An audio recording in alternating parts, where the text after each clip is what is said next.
Првиот столб од програмата, кој што се однесува на економија, носи наслов да вратиме средната класа и таков наслов носи целата програма.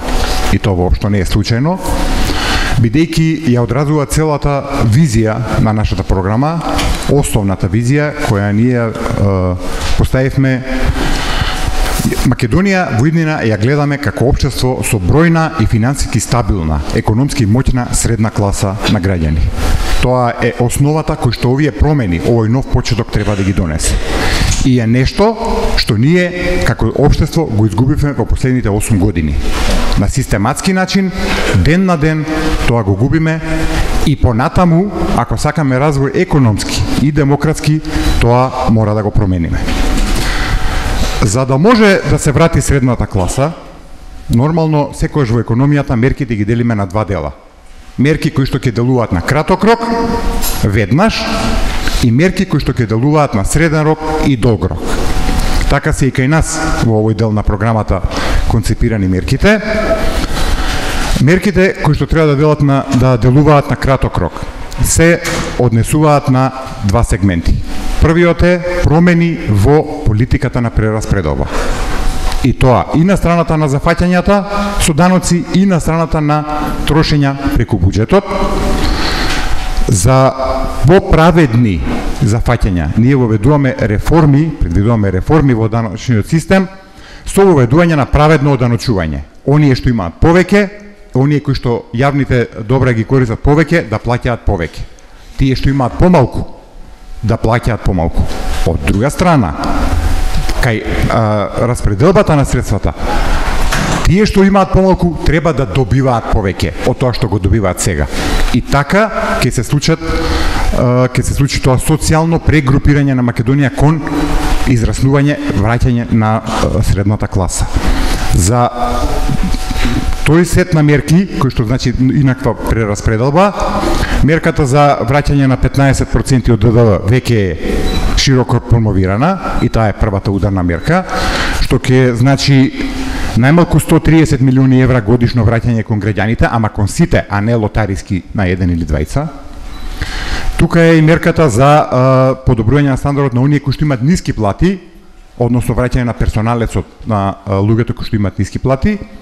И овие две мерки, заедно со мерките од социјалната политика, треба да делуваат на краток рок, веднаш. Нивното значење, нивното влијание треба да се осети веќе во текот на оваа година.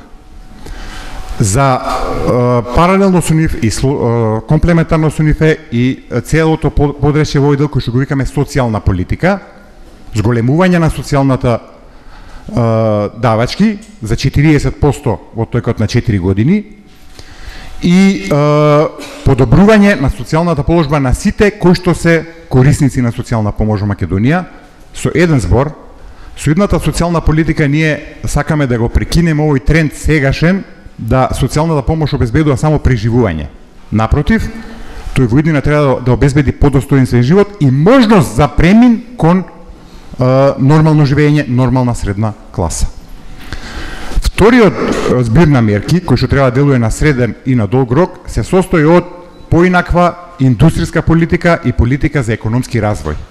Бидејќи за одржливост на враќањето на средната класа треба да постои подинамична економија, подинамичен деловен сектор кој што ќе прво вработува повеќе граѓани и со тек на време ќе исплаќа повисоки плати.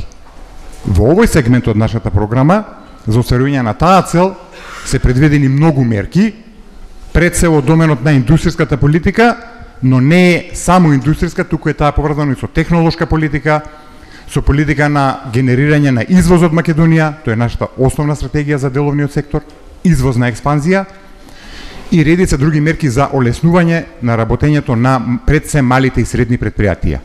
За сите останати бизнисмени важи изедначување на условите на домашните инвестиции со странските инвестиции.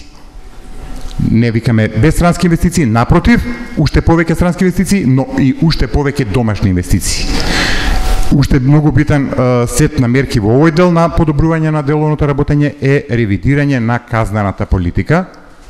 Тоа исто така веќе го промовиравме, бидејќи Македонија наводно добро се рангира по своето квалитетно деловно окружување, но ако ги прашате бизнисмените, ќе ви кажат полошо не било никогаш, заради разни селективно применување на законите и казнената политика.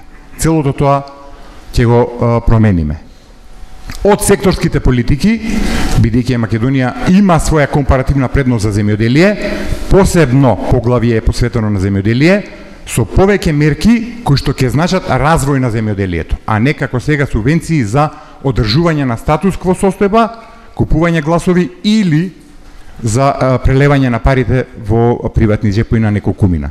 Не, субвенции кои што се развојни и инвестиции во наводнувања, инвестиции во извоз на земјоделски производи, преработка на земјоделски производи, редица други мерки.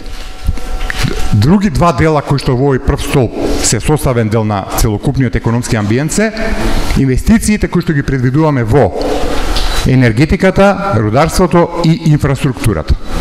Тоа е третиот битен сегмент од овој наш економски дел.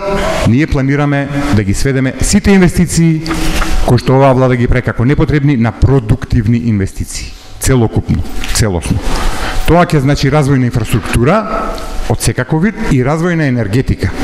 Поврзано тука и со социјална политика, бидејќи има мерки за подобрување на енергетската сиромаштија или мерки за штедење на енергија преку субвенционирање на термичка изолација на станови и објекти и редица други мерки.